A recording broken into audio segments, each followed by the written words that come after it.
শান্তিনগর গ্রামে কোমল নামের এক মেয়ে বাস করত। সেই গ্রামে একটা ফুলের বাগান ছিল।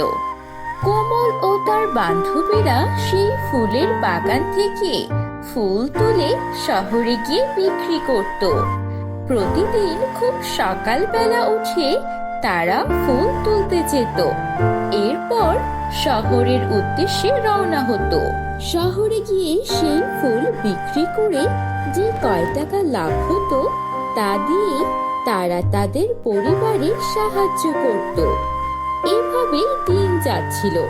হঠাৎ একদিন তারা যখন মাথায় করে ফুল নিয়ে শহরে যাচ্ছিল, শহরে যাওয়ার পথে নদীর ব্রিজের পাশে শুভ নামের এক বখাটে ছেলে তাদের তিনজনের রাস্তা আটকিয়ে বলে, আমি জানি তোমরা এই ফুল নিয়ে শহরে যাচ্ছ, কিন্তু তোমরা যদি এখন থেকে প্রতিদিন আমাকে ফুল বেচার কিছু টাকা না দাও তবে আমি তোমাদের এই ব্রিজ পার হতে দেব না।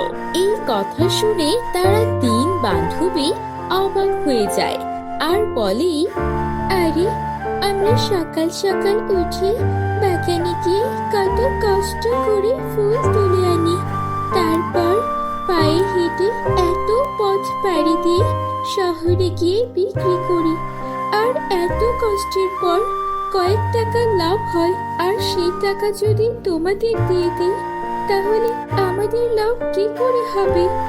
না না, আমরা তোমাকে কোনো টাকা দিতে পারবো না। এই কথা শুনে শুভ অনেক রেগে যায় এবং সেই তিন মেয়ে ও কোমলের ফুলের ঝুড়ি নিয়ে পানিতে ছুঁড়ে ফেলে। এটা দেখে কোমল ও তার তিন বান্ধবী অনেক অবাক হয়। কোমল বলে, আরে তুমি কি করলে? এটা আমাদের এত কষ্ট করে তুলে আনা ফুল এভাবে পানিতে ফেলে দিলে। আমরা কত কষ্ট করেছিলাম, এখন আমরা শহরে গিয়ে বিক্রি করব। তোরা যদি আমাকে টাকা দিয়ে না দিস তাহলে আমি প্রতিদিন তোদেরকে এভাবেই বিরক্ত করব। ভালোই ভালোই কালকে থেকে আমাকে টাকা দিয়ে আরামসে ব্রিজ পার হোস, নয়তো আমিও দেখব তোরা কিভাবে শহরে গিয়ে ফুল বিক্রি করিস। এরপর শুভ হাসতে হাসতে সেখান থেকে চলে যায়। এর পরের দিন সেই তিন মেয়ে আর কোমল আবারও ফুল তুলতে যায়, আর ফুল তুলে সেই রাস্তা দিয়ে শহরের দিকে যেতে থাকে। ব্রিজের সামনে যাওয়ার পর দেখে শুভ আজও সেই ব্রিজের সামনে দাঁড়িয়ে আছে। এবার শুভ তাদের কাছে আবারও টাকা চায়, কিন্তু কোমল বলে, না, আমরা কোনোভাবেই তোমাকে টাকা দেব না। অনেক কষ্ট করে এই টাকা উপার্জন করে আমরা তোমাকে শুধু শুধু কেন টাকা দেব? টাকা কিভাবে না দিস আমিও দেখব। তোর মুখ অনেক বেশি চলছে, তোকে শিক্ষা দিতে হবে। তোকে শিক্ষা দিলেই বাকিগুলো এমনিতেই শিক্ষা পেয়ে যাবে। এই বলে সে রশি দিয়ে কোমলের হাত পা বেঁধে পানিতে ছুঁড়ে মারে, আর কোমল চিৎকার করতে থাকে, বাঁচাও বাঁচাও, আমাকে বাঁচাও, আমি তো সাঁতার পারি না, কে আছো, বাঁচাও আমাকে। কোমল চিৎকার করতে থাকে আর ধীরে ধীরে পানির নিচে ডুবে যায়। আর এই দৃশ্য দেখে সেই কোমলের সাথে তিন মেয়েও অনেক ভয় পেয়ে যায়, আর তারা তাদের কাছে থাকা সব টাকা শুভকে দিয়ে দেয়। তখন শুভ বলে, ঠিক আছে ঠিক আছে, এভাবেই তোমরা আমাকে প্রতিদিন টাকা দেবে। যে মেয়ে আমাকে টাকা না দেবে তাকে আমি কোমলের মতোই হাত পা বেঁধে পানিতে ছুঁড়ে মারবো।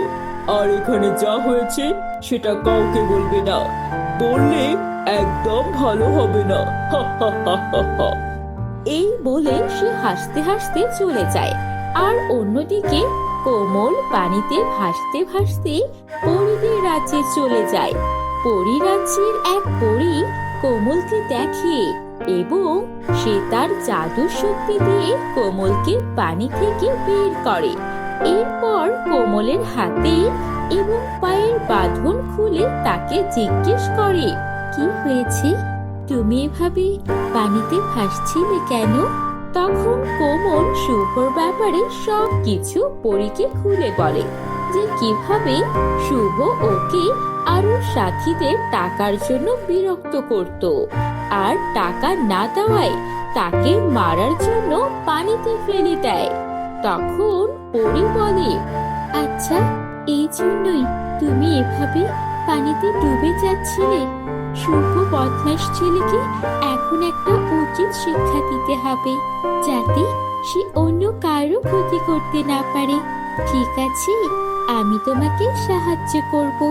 আমি তোমাকে এখনই একটা জাদু শক্তি দিয়ে দিচ্ছি, যাতে করে তুমি সেই বদমাস শুভকে তার প্রাপ্য শাস্তি দিতে পারো। এই বলে সেই জাদুকর একটা জাদুর জুতা কোমলের সামনে রাখে আর বলে, এই নাও, এটা হচ্ছে জাদুর উড়ন্ত জুতা। এটা পরলে তুমি শক্তি পাবে, তুমি সেই বদমাইশকে হারাতে পারবে, একটা উচিত শিক্ষা দিতে পারবে। সেই জুতো পেয়ে কোমল অনেক খুশি হয় এবং সেই জাদুর উড়ন্ত জুতা পায়ে পরে নেয়। আর কোমল পায়ে জাদুর উড়ন্ত জুতা পরার সাথে সাথে উড়তে থাকে। সে আকাশে উড়ে উড়ে তার গ্রামে চলে আসে। গ্রামে এসে সে সবার আগে তার সকল বান্ধবীদের একসাথে করে আর বলে, আজকের পর আমাদের আর শুভকে ভয় পেতে হবে না, আর না ওকে একটা পয়সা দিতে হবে। আমার কাছে এখন জাদুর শক্তি আছে। এই বলে কোমল তার বান্ধবীদের নিয়ে ফুল তুলতে চলে যায়। ফুল তুলে চুরি করে হাঁটতে হাঁটতে ব্রিজের সামনে চলে যায়। প্রতিদিনের মতো আজও শুভ সেই ব্রিজের ওপর দাঁড়িয়ে থাকে। শুভকে দেখে কোমলের সাথে মেয়েগুলো ভয় পেয়ে যায়, আর শুভ কোমলকে জীবিত দেখে অনেক অবাক হয় আর বলে, আরে, আমি তো তোকে রশি দিয়ে হাত পা বেঁধে কালকেই পানিতে ফেলে দিয়েছিলাম। তোর তো মরে যাওয়ার কথা, তুই এখনো বেঁচে আছিস কিভাবে? তখন কোমল বলে, তোকে শিক্ষা দেওয়ার জন্য আমি এখনো বেঁচে আছি। অনেক অন্যায় করেছিস, এখন শাস্তির জন্য প্রস্তুত হয়ে যা। এই বলে কোমল তার জাদুর উড়ন্ত জুতা পরে ফেলে আর উড়ে উড়ে অনেকক্ষণ শুভকে মারে। এভাবে তাদের মধ্যে অনেকক্ষণ মারামারি হতে থাকে। এরপর শুভ অনেক রেগে যায় আর রেগে ক্ষোভে ব্রিজে আগুন লাগিয়ে দেয়। আগুন লাগিয়ে হাসতে হাসতে বলে, হা হা হা, আমি ব্রিজে আগুন লাগিয়ে দিয়েছি। এখন দেখব তোরা কিভাবে শহরে যাস ফুল বিক্রি করতে। এই বলে শুভ জোরে জোরে হা হা করে হাসতে থাকে। তখন কোমলের জাদুর জুতো থেকে একটা বড় সাপ বেরিয়ে আসে। সেই সাপ দেখে শুভ অনেক ভয় পায়। ভয় পেয়ে দৌড় শুরু করে জঙ্গলের দিকে। কিন্তু শুভর থেকে সাপের স্পিড অনেক বেশি থাকে, আর সেই সাপ শুভকে ধরে একটা কালো গুহায় বন্দি করে ফেলে। তখন তার কোমল বান্ধবীদের বলে, এই শুভ আর আমাদের কোনোদিনই বিরক্ত করবে না। ওকে এখন একটা গুহার মধ্যে আটক করে ফেলেছি, সে সারা জীবন সেখানেই থাকবে। এরপর কোমল তার জাদুর উড়ন্ত জুতাকে বলে, আমি চাই এই ব্রিজ আবারও নতুন হয়ে যাক। এটা বলার সাথে সাথে সে আগুন ধরানো পুরনো ব্রিজ আবারও নতুন হয়ে যায়।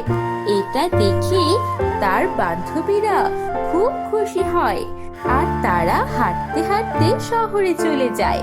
শহরে গিয়ে ফুল বিক্রি করে, তারপর আবার গ্রামে চলে আসে। এভাবে রাজু তার অপকর্মের শাস্তি পেয়ে যায় এবং তারা প্রতিদিন আগের মতোই ফুল তুলে ঝুড়িতে করে শহরে নিয়ে ফুল বিক্রি করে, আর যে টাকা লাভ হয় তা দিয়ে গ্রামের অসহায় মানুষদের সাহায্য করে।